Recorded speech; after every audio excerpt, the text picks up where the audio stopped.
네, 현직 대통령으로서는 헌정 사상 처음으로 윤석열 대통령이 체포됐습니다. 시장에 미칠 영향들을 체크해봐야 될 텐데요. 무엇보다도 이제 외국인들의 향방에 또 이목이 쏠리고 있습니다. 자, 먼저 지난 12월 비상계엄 사태로 외국인 자금이 대규모로 이탈을 했는데요. 이게 코로나19 팬데믹 이후로는 최대 규모였다고 하더라고요. 네, 맞습니다. 특히 외국인 입장에서 보면 원화를 매도할 수밖에 없었습니다. 올해 우리나라 경제 성장률이 2% 이하 저성장이 예상이 되었고 여기에다가 정치적 불안까지 겹쳤기 때문에 외국인들은 매도할 수밖에 없고요. 원화를 보게 되면 달러당 1,480원까지 초약세로 움직였습니다. 이것은 2008년 금융위기 이후 최대 약세고요. 원화가 이렇게 약세로 움직이게 되면 외국인들은 환율에서 손실이 나기 때문에 대규모 매도를 하고 우리 시장을 떠난 것으로 보입니다. 네, 말씀하신 환율을 봐야 되겠죠. 이 강달러 기조 속에서 환율에 대한 우려감이 커지고 있는데요. 그래서일까요? 한국은행이 새해 첫 금융통화위원회에서 금리를 동결했습니다. 네, 그렇습니다. 한국은행이 기준금리를 3%에서 동결했는데요.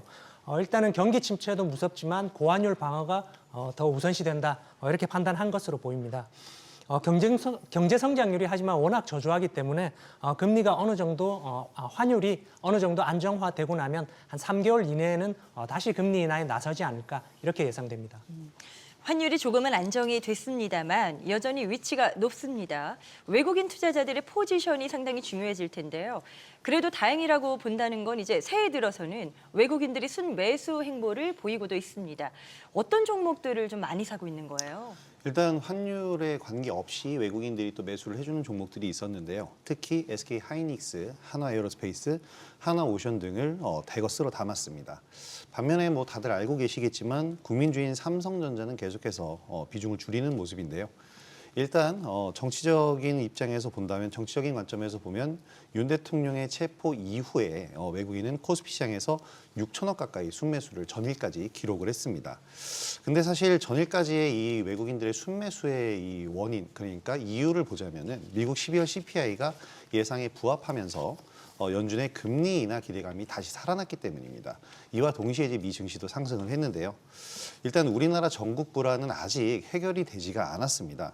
그리고 앞으로 어떻게 진행되느냐에 따라서 국가 신용도에 타격을 줄 것이라는 예상까지 나오는 만큼 아직까지 이제 환율이 조금 안정 기미를 보이고는 있지만 방심해서는 안 될 것 같습니다. 네.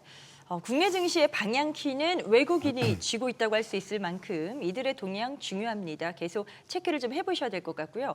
1월은 외국인들이 매수 우위를 보이고 있지만 지속될 것인가, 계속해서 이어질 것인가에 대해선 여전히 의견이 엇갈리고 있습니다. 자, 여기서 한번 여쭤봐야 될 것 같아요. 외국인의 향방에 대한 세 분의 의견 확인해 보실까요? 네, 김태훈 대표. 당분간 강달러 유지되면서 수급 개선이 쉽지 않다라는 의견이시고요. 이익은 대표는 K증시가 역사적 저평가다. 외국인의 매수세는 회복될 것이다라고 보셨고, 김호영 대표, 트럼프 관세 압박에 외국인 자금 이탈 우려가 있다. 지금 보니까 세 분의 의견이 다소 엇갈리고 있습니다. 지금 김호영, 김태훈 대표께서는 계속 이어질 것이다. 매수 전환이 좀 제한적일 것이다라고 보신 건데 이유를 먼저 김태훈 대표님께 좀 여쭤볼게요. 네. 아무래도 외국인 수급을 논할 때는 무엇보다도 미국 금리 그리고 우리 실적을 생각해 볼 수밖에 없는데요. 달러 강세와 미 국채 금리의 강세가 이어지고 있기 때문에 한국 시장으로의 강한 매수세 유입은 당분간은 쉽지 않다 이렇게 보여집니다. 그리고 트럼프 취임 이후에 또 관세 인상에 따른 인플레이션, 국채 발행 등으로 인한 달러 강세까지 겹쳐지기 때문에 당분간은 조금 어렵다 이렇게 보여지고요. 또 우리 기업들의 실적 전망치도 계속 내려가고 있습니다. 이런 점도 외국인 매수세 유입에는 조금 장애로 작용하지 않을까 이렇게 생각이 들고요.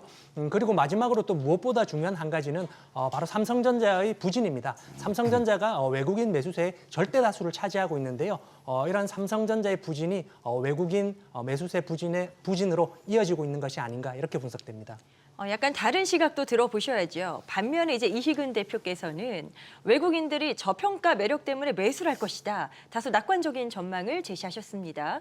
아직까지는 외국인들이 좀 오락가락한 행보인 것 같은데 매수 전환 기대하시는 부분이 뭘까요? 네, 뭐 외국인 입장에서 우리 시장을 보면 정말 매력적이기 때문입니다. 외국인들은 항상 우리 시장에 진입을 할 때 두 가지 수익을 노리고 돌았습니다. 그 중에 첫 번째는 환율에서 환수익이고 두 번째는 주식 상승에 따른 자본 수익입니다. 이런 측면에서 보면 우리 원화가 워낙 약세니까 지금 외국인들이 우리 원화를 매수한다면 충분히 환수익을 노릴 수가 있고요.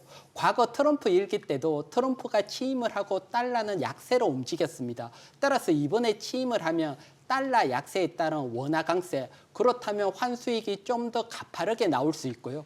그리고 두 번째, 우리 시장을 보게 되면 역사적인 저평가입니다.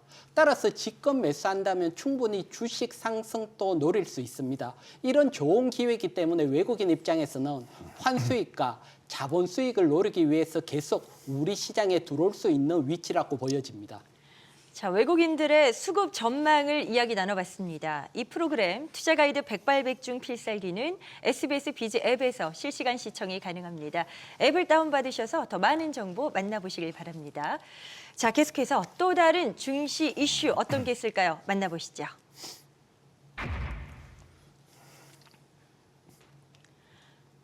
이제 다음 주입니다. 20일 도널드 트럼프 2기 행정부가 출범하게 되는데요. 그동안 이 트럼프 당선인은 자국 우선주의를 줄곧 외쳐왔기 때문에 미증시에 대해서는 아무래도 상승론이 우세합니다. 작년부터 미증시에 투자하는 분들도 많으시거든요. 그래서 이 부분을 한번 여쭤봐야 될 것 같은데 미증시 투자자들이 계속해서 양호한 수익을 거둘 수 있을까요? 수익 부분은 장담할 수 없지만 미증시가 강한 모습을 보일 것이라는 데에는 동의를 합니다. 네. 일단 트럼프 같은 경우에는 전통 산업, 그러니까 굴뚝 산업에 대해서 이 부흥의 강한 이미지를 가지고 있는 대통령인데요. 일론 머스크와 손을 잡으면서 첨단 기술 산업에서 가상화폐까지 이제 전방위적인 경제 대통령 이미지를 좀 구축하는 데 성공을 했습니다. 여기에 지난해 개화한 AI 시대로 인해서 이 기술 기업들의 성장 구도가 올해 이제 CS206을 거치면서 다시 한번 또 탄력을 받고 있고요. 이 미증시를 이끌고 있는 M7 기업들, 지금 현재 이 기술 격차를 계속해서 벌려가면서 날개가 더욱더 달릴 것으로 예상이 되고 있습니다. 특히 이 중에서 테슬라와 같은 경우에는 일론 머스크가 트럼프 대선에 큰 공을 세우게 되면서 일단 정부 효율화기구 수장에 임명이 정식으로 될지는 두고 봐야겠지만 일단 각종 사업적인 곳에서 수혜가 예상이 되는데요. 특히 트럼프 같은 경우에는 전기차 쪽에서는 반대하는 입장이지만 전기차 이외에 일론 머스크가 진행하고 있는 사업적인 부분들을 지원을 해준다면 이 부분에서의 수혜 그리고 앞으로의 성장 기대감이 좀 더 부각될 수 있을 거라고 생각됩니다. 지금 말씀 꺼내신 테슬라를 한 번 더 여쭤보고 싶은 게 테슬라가 최대 수혜주로 불리면서 급등세를 보였습니다. 이번 주에는 올해 최고가를 경신했더라고요. 계속해서 올해 이 랠리가 이어질 수 있다 보세요? 테슬라 보유하신 분들은 조금 아쉬울 수 있지만 테슬라는 지금부터 좀 쉬어가는 구간으로 접어들 것으로 보입니다. 네. 사실 트럼프가 당선되고 트럼프 효과로 테슬라가 단기에 100% 이상 상승을 했습니다. 하지만 실적을 보면 지난 2024년 연간 기준으로 전기차 판매량이 감소했습니다. 2011년 이후 처음으로 감소를 했고요. 이것을 보면 테슬라가 실적보다는 트럼프 효과로 상승을 했다고 볼 수 있습니다. 하지만 막상 트럼프가 취임을 하게 되면 트럼프 효과는 약화되고 이번에는 실적으로 포커스가 옮겨지게 됩니다. 그렇다면 단기 급등한 테슬라는 한동안 쉬어갈 수 있을 걸로 보여집니다. 자, 미국 증시를 한번 예측을 해봤습니다. 자, 미 증시와는 다르게 우리 시장은 아무래도 트럼프 행정부에 긴장을 할 수밖에 없죠. 아무래도 트럼프 당선인의 정책이 올해 우리 시장의 최대 변수가 되지 않을까 이렇게 이야기가 되고 있어요. 네, 그렇습니다. 일단 트럼프의 감세와 국채 발행 정책으로 인해서 강달러 그리고 금리 상승이 예상이 되기 때문에 국내 시장으로 유입되는 외국인의 수급에 먼저 영향을 미칠 수 있다 이렇게 보여지고요. 그리고 관세 인상으로 인해서 전체 대미 수출이 약 10% 정도 감소할 것으로 예측이 되고 있습니다. 그리고 IRA 폐지가 있죠. 네, 전기차와 2차 전지 산업에 부정적인 영향을 가져올 것이다. 이렇게 보여지는데요. 하지만 꼭 이렇게 부정적인 면만 있는 것은 아닙니다. 반면에 중국 견제 그리고 경제에 있어서의 동맹 중시 정책도 있는데요. 특히 2차 전지, 조선, 바이오, 드론, 최근에는 이제 태양광까지 언급되고 있는데요. 이런 산업들에 대해서 중국에 대한 강도 높은 제재 정책을 펼칠 것으로 예상이 되기 때문에 이런 업종에서는 반사적인 이익을 예상해 볼 수 있다 이렇게 보여지고요. 그래서 결론적으로는 위기와 기회가 동시에 찾아올 것이다. 그리고 업종별로 유불리를 나누어서 생각해 보아야 할 것이다. 이렇게 생각합니다. 네, 말씀하신 대로 정말 트럼프 당선 이후에 그 영향권에서 업종별로 희비가 아주 극명하게 엇갈리고 있습니다. 자, 먼저 피해주로 분류되는 섹터를 보면 아무래도 관세, 이 관세가 아닐까 싶은데요. 관련해서 투자에 유의할 필요가 있는 섹터는 어떤 것들이라고 정리해 볼 수 있을까요? 뭐 가장 대표적인 게 자동차로 보입니다. 자동차 같은 경우는 미국으로 수출되는 가장 많은 품목 중에 하나이기 때문입니다. 따라서 트럼프 관세 정책에 직격탄을 받을 수 있는 품목입니다. 따라서 유의를 해야 되고요. 하지만 주가적인 측면은 다르게 생각해 볼 수 있습니다. 사실 트럼프 관세 정책에 따른 불안감으로 주가는 미리 하락을 했고 지금 움직임도 지지부진한 상태입니다. 여기에서 트럼프가 시장이 생각하는 것보다 강하게 관세 정책이 나온다면 조금 더 흐를 수가 있지만 그거보다 약한 관세 정책이 나온다면 자동차주들은 강한 반등이 나올 수 있습니다. 따라서 자동차주들은 트럼프 관세 정책을 보면서 지금 위치는 매수도 가능한 위치로 보여집니다. 그러세요? 지금 앞서서 김태훈 대표가 전기차와 2차 전지 섹터에 대해서 약간 좀 영향이 있을 수 있다. 부정적인 영향 쪽을 말씀을 하셨어요. 그러면 이쪽에 대해서는 어떻게 접근하는 게 좋다 보시는 거예요? 네, 우리 기업들도 준비를 하고 있습니다. 네, 일단 자동차 업종 같은 경우에는 미국에 공장을 건설 중이죠. 현대차와 기아가 미국 공장을 건설 중이고요. 그리고 2차 전지 같은 경우에는 전기차 수요가 감소할 것을 예측해서 지금 ESS 분야에 투자를 강하게 집행하고 있습니다. 그래서 보유하신 분들은 이 부분에서 기업들이 어떻게 대응하고 효과를 가져올 수 있는가, 그래서 관세로 인한 피해를 어느 정도 상쇄할 수 있는가, 이 부분이 굉장히 중요해지겠는데요. 일단 이제 자동차 업종에 투자하신 분들은 미국 공장의 완공 그리고 조기 가동 여부, 생산 비중 등을 참고하셔서 대응하시면 좋을 것 같고요. 그리고 2차 전지에 투자하신 분들은 ESS 부문의 어떤 매출 비중 그리고 성장성 등을 참고하셔서 대응하시면 될 것 같습니다. 네, 이렇게 이야기를 나눠본 것처럼 다시 시작될 트럼프 시대를 맞아서 기대감과 우려감이 뒤섞여 있습니다. 자, 그렇다면 그 가운데 가장 기회가 될 수 있는 섹터는 뭐가 될까요? 관련해서 저희가 사전에 SBS 비즈 증권 유튜브 채널을 통해서 설문조사를 진행했습니다. 트럼프 시대에서 가장 주목받을 섹터에 대한 물음에 압도적으로 조선을 선택하신 분들이 많으셨어요. 자, 그렇다면 여기 계신 세 분은 어떤 업종을 최대 수혜 섹터로 꼽으셨는지 궁금하니까요. 한 번 더 바로 만나보실게요. 자, 지금 나오고 있습니다. 지금 크게 보면 이희근, 김호영 대표가 조선 쪽을 선택을 하신 거고요. 지금 김태훈 대표는 방산이라고 말씀을 하셨는데 김호영 대표님, 조선에 대한 의견을 먼저 여쭤보고 싶어요. 앞서 말씀드린 대로 이제 조선주 같은 경우에는 트럼프 시대에 최대 수혜주의자 이전부터 슈퍼사이클이 도래를 했습니다. 그러면서 이미 작년에 앞으로의 5년치 일감을 확보한 상태인데요. 이럴 수 있었던 배경은 20년 동안의 장기 불황으로 인해서 글로벌 선박들 대부분이 노후된 상태이기 때문입니다. 그러면서 기존 선박을 보강, 수리하거나 새로운 선박에 대한 건조량이 늘어나고 있고요. 특히 친환경 시대로 접어들면서 이제 친환경 선박, 고부가 가치 선박들이거든요. 이런 선박들의 발주량도 증가하고 있는 상황입니다. 특히 최근에 나온 이제 이슈인데요. 트럼프 시대 에너지 정책으로서 LNG 분야에 대한 지원이 강화될 것으로 예상이 되는데 현재 삼성중공업에서 FLNG, 플로팅 LNG선이라고 해서 부유식 LNG 시추선을 제작을 합니다. 선박당 단가가 1조 원 이상의 고부가 가치 선박인데요. 이런 삼성중공업처럼 특수한 선박에 특화된 기업들이 수혜를 볼 것으로 예상이 되고요.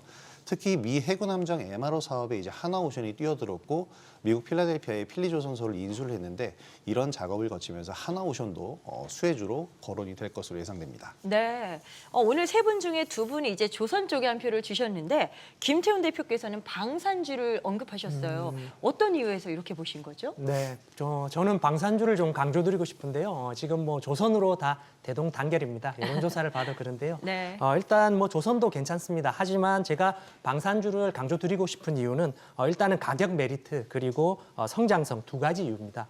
아시다시피 이제 트럼프가 동맹에 대한 방위부 분담을 올릴 것이기 때문에 각국의 무기를 구매를 올릴 수밖에 없다 이렇게 볼 수 있는데요.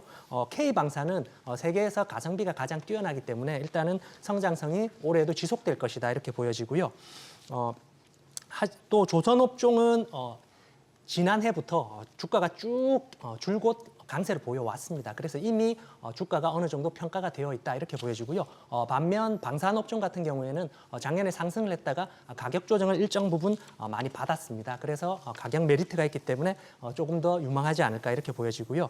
그리고 실적이 우수한 점도 하나의 메리트로 볼 수 있습니다. 네. 4분기 호실적이 예상되기 때문에 실적 시즌이 다가오면 다시 한번 반등세를 보일 것이다 이렇게 보여지고요. 방산의 탑픽으로는 저는 현대로템을 한번 눈여겨보시면 좋겠습니다. 네네. 자세하게 들어봤습니다. 참고하시길 바라겠고요. 계속해서 이번 주의 마지막 이슈입니다. 만나보시죠.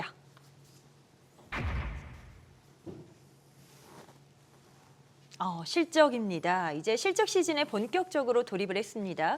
기업들의 성적에 따라서 주가 의비도 엇갈리고 있는데 하지만 참 안타깝게도 이 상장사들의 4분기 실적 기대치가 많이 낮아지고 있는 것 같아요. 어떻게 보시는지요? 네, 계절적 비수기에다가 수요 부진까지 겹치면서 4분기 기업들의 실적이 부진할 것으로 보이는데요. 실제로 코스피 상장사들이 4분기 영업이익 전망치가 지난 3개월 동안 약 15% 정도 하락했습니다. 그동안 시장을 이끌어오던 반도체를 비롯한 전기전자, 2차 전지, 제약바이오 이런 업종들이 모두 부진할 것으로 보여지고요. 이외에도 화학, 기계, 건설업종도 실적 부진이 예상됩니다. 반면에 어려움 속에서도 실적 호조가 예상되는 업종도 있는데요. 조선, 식품, 화장품, 전력설비 등의 업종이 될 것으로 보입니다. 자, 실적 시즌에 대한 전체적인 분위기를 한번 예측을 해봤습니다. 자, 이럴 때일수록 투자자들의 관심은 역시 귀한 실적주로 쏠릴 수밖에 없겠죠. 자, 그래서 저희가 최근 영업이익 추정치가 상향 조정된 좋아진 주요 종목들을 준비했는데요. 다양한 섹터의 종목들이 이름을 올렸습니다. 자, 보시면 그중에서 현대로템이 최근 한 달간 가장 높은 주가 상승률을 보여줬는데 실적 기대감이 현대로템의 주가 상승을 계속 이끌 수 있을 것인가? 이 부분이 또 궁금해집니다. 네, 계속 있을 것으로 보여집니다. 네. 특히 현대로템 같은 경우는 폴란드와 K2 전차 2차 계약이 1월에 체결될 것으로 보여집니다. 사실 지난해 체결될 것으로 기대가 됐지만 연기가 됐고요. 여기에다가 정치적 불안까지 겹치면서 계약이 무산되지 않을까 불안감에 주가가 크게 하락하기도 했습니다. 하지만 최근 폴란드 국방부가 2차 계약에 대한 긍정적인 발표를 하면서 주가가 다시 상승을 하고 있고요. 만약 폴란드와 K2 전차 2차 계약이 성사가 된다면 16조 원에 해당되는 막대한 수출 금액에 따른 계속 안정적인 실적 성장이 기대할 수 있습니다. 자, 그렇다면 이제 여기서 또 종목이 궁금해집니다. 불안정한 장세일수록 실적주가 빛을 발하는 법이죠. 본격적인 실적 시즌을 맞아서 이 포트에 담아둘 만한 실적주 세 분이 엄선해 주셨습니다. 함께 보시죠. 자, 지금 보니까 다양합니다. 김태훈 대표 전력설비 쪽, 이희근 대표는 조선기자재, 김호영 대표가 엔터주를 말씀하셨어요. 김호영 대표님, 엔터주는 어떤 이유에서죠? 일단 지난해 주가가 가장 많이 내렸었던 섹터다라고 말씀을 드리고 싶은데요. 엔터주가 지난해 가장 많은 하락을 보였었던 이유가 바로 실적 감소였다는 점에 우리가 좀 주목을 해봐야 될 것 같습니다. 엔터 대표적인 4개 기업 지난해 앨범 판매량이 전년 대비해서 27% 감소한 6,286만 장으로 집계가 됐습니다. 기업별로는 하이브가 24%, 그리고 JYP 엔터가 27%, SM 26%, 그리고 YG엔터가 무려 58%나 각각 감소를 했는데요. 지난해 엔터업의 주가 하락을 야기했던 가장 큰 원인이라고 할 수가 있겠습니다. 하지만 이제 올해는 달라지는 것이 기업별로 핵심 아티스트들이 속속 컴백을 하고 있고요. 무엇보다도 신인 그룹들이 이제 데뷔를 하기 시작을 합니다. 그러면서 북미 투어가 진행될 예정인데 지금의 높아진 환율이 바로 여기서 수혜 기대감까지, 고환율에 대한 수혜 기대감까지 더해지는 부분인데요.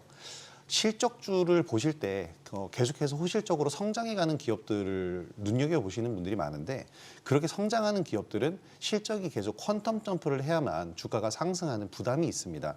그래서 실적주를 보실 때에는 계속해서 호실적을 내는 기업보다 전년에는 안 좋았는데 전년 대비 올해 흑자 전환, 어닝 서프라이즈를 낼 수 있는 이런 실적 개선 가능성이 있는 기업들에 주목하시기 바랍니다. 네, 지금 실적이 기대되는 그 섹터들을 저희가 꼽아서 대표님들의 의견 듣고 있는데 이익은 대표께서는 앞서도 조선주 한번 설명을 해주셨잖아요. 당연히 실적까지 따라오나 보네요. 네, 이제 조선 같은 경우는 대형 조선사도 있고 거기에 납품하는 조선 기자재 업체들도 있거든요. 그래서 이번에는 조선 기자재 업체에 관심을 가져야 될 것으로 봅니다.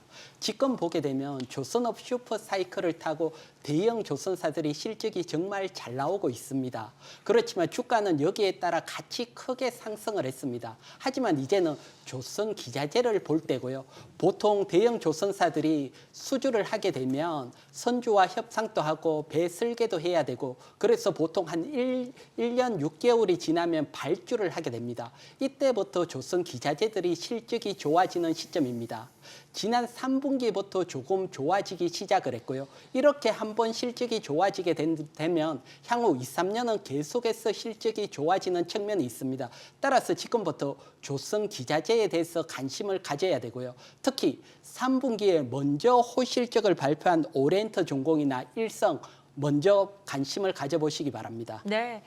김태훈 대표님께서는 전력 설비다라고 하셨는데 특히 변압기 쪽을 주목하시나 봐요. 네, 맞습니다. 일단 4분기에도 미국 내 AI 데이터 센터 증설 그리고 뭐 노후 전력 설비 교체에 힘입어서 전력 설비 특히 변압기 섹터 호실적은 지속될 것으로 보여집니다. 전력 설비 관련주들이 관심권에서 조금 멀어졌는데요. 호실적을 보이면서 다시 한번 우리 관심권으로 들어오지 않을까 이렇게 생각이 드는데요. 전력 설비 관련주들은 이제 통상 30년을 주기로 돌아오는 슈퍼 사이클이 있습니다. 그리고 전기 먹는 하마로 불리죠. AI 데이터 센터가 최근에 급증하면서 지속적으로 수혜를 받고 있는데요. 국내 변압기 3사인 HD 현대일렉트릭, 효성중공업, LX 일렉트릭의 예상 실적을 한번 살펴보면은요.